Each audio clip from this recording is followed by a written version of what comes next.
नमस्कार दोस्तों, मैं हूं आपका दोस्त संचित। स्वागत करता हूं नॉलेज गेट प्लेटफॉर्म में। आज इस वीडियो में डिटेल में बात करने वाले हैं बीपीएससी टीआरई 4 पे जितनी भी अपडेट्स हैं उनके बारे में।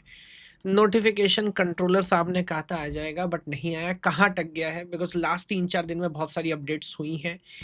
एईडीओ की जो एक पेपर हो चुका था उसको बीपीएससी ने कैंसिल कर दिया है। क्या कारण है, क्यों कैंसिल किया है?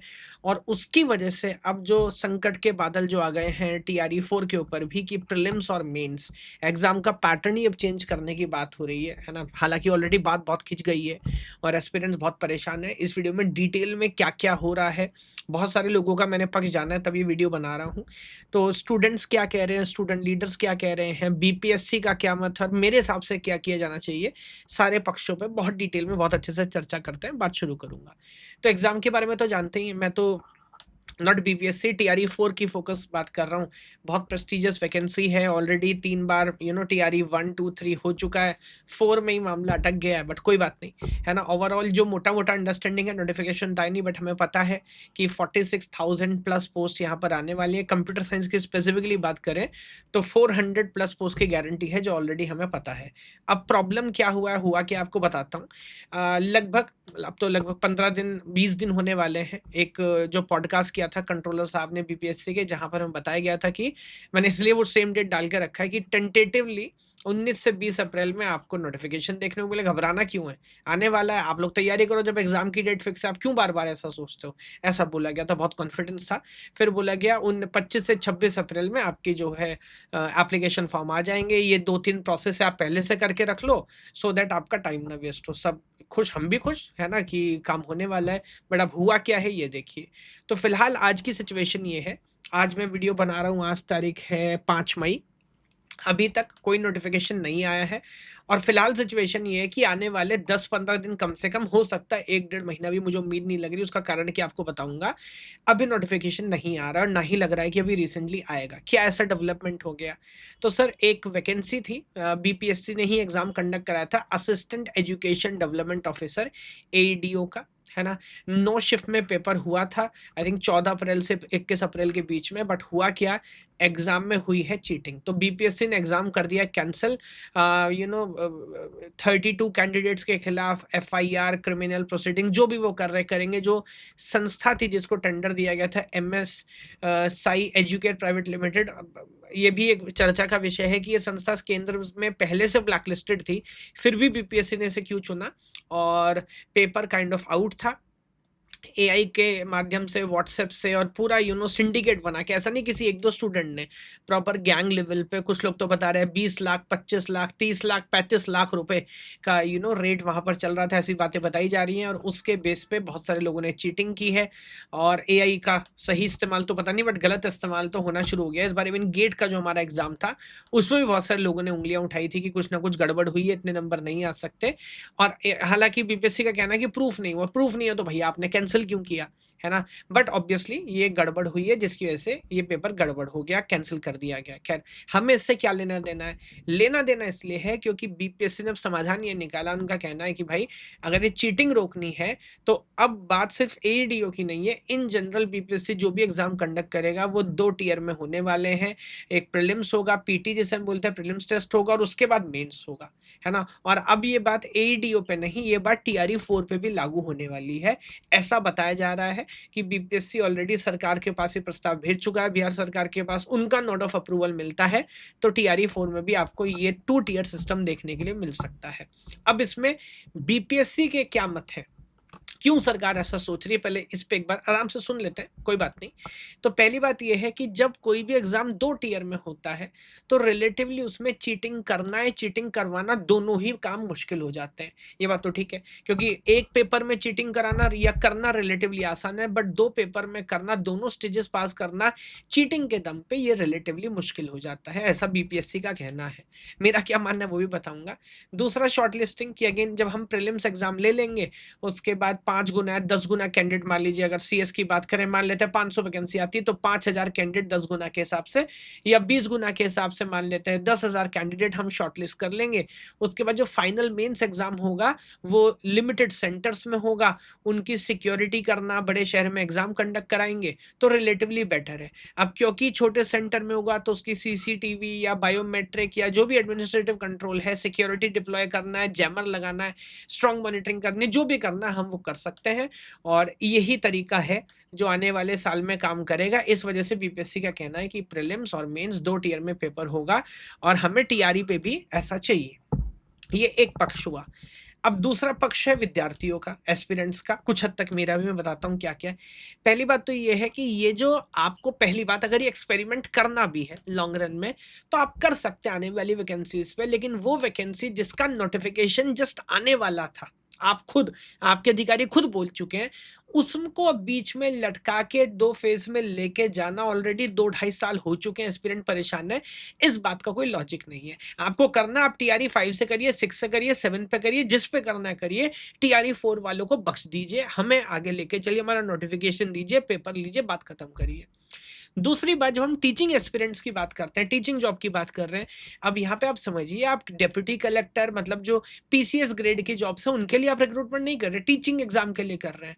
वो ऑलरेडी पहले ग्रेजुएशन कर चुका है, फिर बीएड कर चुका है, उसके बाद जितने भी क्वालिफाइंग एग्जाम आपने बनाए हुए हैं वो सब कर चुका है। अब यहाँ पे जो है सैलरी तो आप ऐसा डिप्टी कलेक्टर वाली नहीं देंगे, है ना, और उसमें भी अब आप 2 टियर एग्जाम कर रहे हैं, ये बहुत ज्यादा अननेसेसरी है, सैलरी उतनी है नहीं, तो इस बात का कोई सेंस नहीं बनता, ये भी एक वैलिड आर्ग्यूमेंट है। तीसरी बात, क्या 2 टियर अगर आप एग्जाम करेंगे कि पहले प्रीलिम्स लेंगे और मेन लेंगे तो चीटिंग रुक जाएगी? ऑलरेडी ऐसे बहुत सारे उदाहरण हैं, मैं एक-एक करके बात नहीं कर रहा, जहाँ 3 टियर है, उसके भी अपने रेट लिस्ट होते हैं कि प्रीलिम्स का इतना होगा, मेंस का इतना होगा, इंटरव्यू का इतना होगा, आपका पूरा पास करा देंगे। क्या हिस्ट्री वाइज़ देखें तो क्या इस तरह के एग्ज़ाम में चीटिंग नहीं हो सकती? हो सकती है और हुई है। तो ये कहना कि 2 टियर में करेंगे या 3 टियर में करेंगे उससे चीटिंग नहीं होगी, ये बात प्रोबेबिलिटी की बात की जा सकती है, पॉसिबिलिटी कम की जा सकती है, बट क्या इसकी आप गारंटी दे सकते हैं? गारंटी तो नहीं दे सकते, है ना? ये एक बड़ी बात है। तो फाइनली प्रैक्टिकली बात ये है, विद्यार्थी चाह रहे हैं, एस्पिरेंट चाह रहे हैं कि जल्दी से जल्दी आप नोटिफिकेशन दीजिए, हमें इन सब चीज़ों से कोई लेना देना नहीं है और ये वैकेंसी आगे लेके इसको, इस बात को कंप्लीट करते हैं।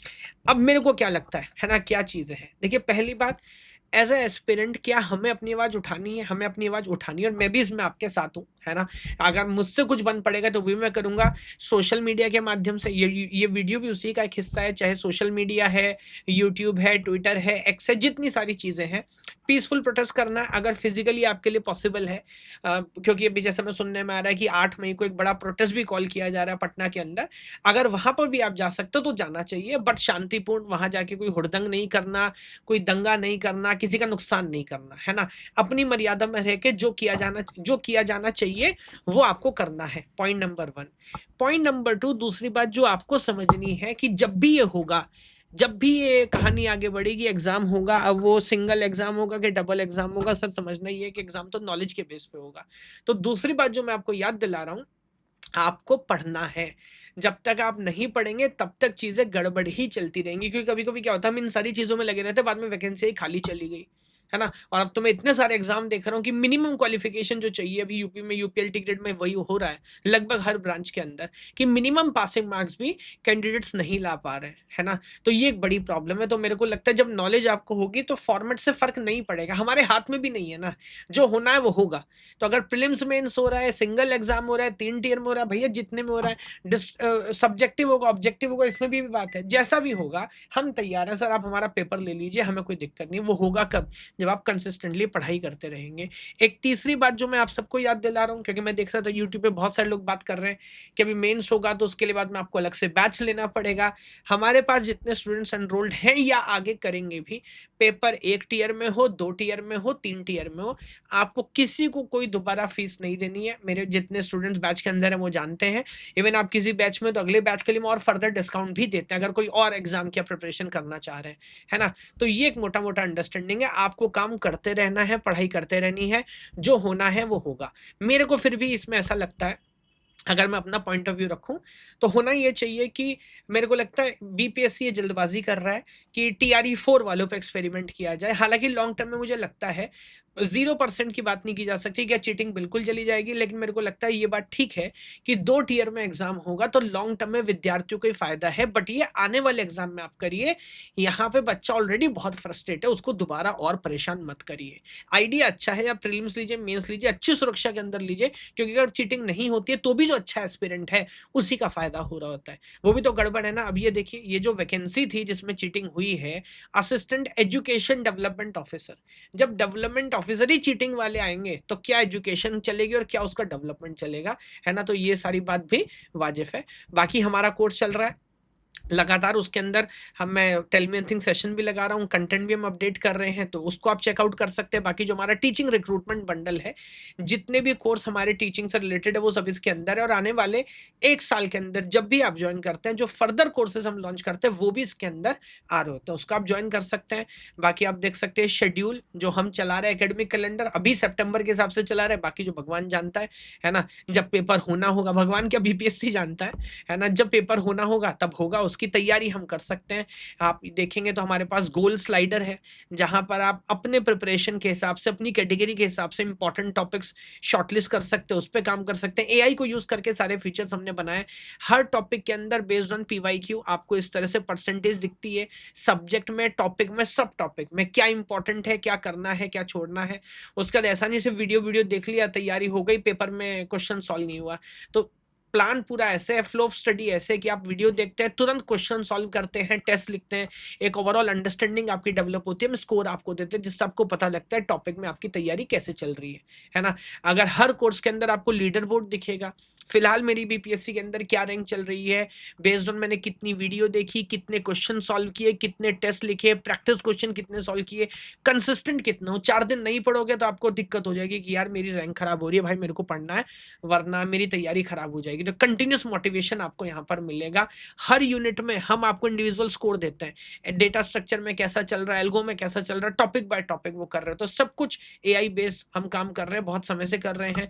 बाकी 12 यूनिट टेस्ट, 7 मॉक टेस्ट, है ना? ये पूरा कैलेंडर है, आप देख सकते हैं। यूनिट टेस्ट का 7 फुल लेंथ मॉक टेस्ट हमने प्लान किए। बाकी आगे पैटर्न चेंज होगा तो उसके हिसाब से टेस्ट का पैटर्न भी हम चेंज करेंगे। कम्युनिटी की बात करें, बीपीएससी टीआरई 4 की अलग से कम्युनिटी है, जहाँ पर आप कोई भी डाउट क्वेश्चन है पूछ सकते हैं। कोर्स कैप्टन के साथ आप डायरेक्ट कनेक्ट कर सकते हैं। स्टूडेंट्स, एस्पिरेंट्स आपस में चैट कर सकते हो, जितने भी फीचर्स हैं वो सब होते हैं। बाकी हर हफ्ते मैं खुद एक कम से कम क्लास बीपीएससी के अंदर लगा रहा होता हूँ। तो ये सारी चीज़ें हैं। जो भी अभी अपडेट थी मैंने दे दी, अब आगे देखना है, जैसे कोई नई जानकारी मिलेगी बीपीएससी से संबंधित वो आपको बताऊंगा। बाकी अगर आप तैयारी कर रहे हैं, करने के बाद में सोच रहे हो और आपको लग रहा है मैं और मेरी पूरी टीम आपकी कोई मदद कर सकती है, तो हमारा कोर्स जरूर चेकआउट करिएगा। Yes, thank you. भगवान आप सबको खुश रखे। जय हिंद, जय भारत।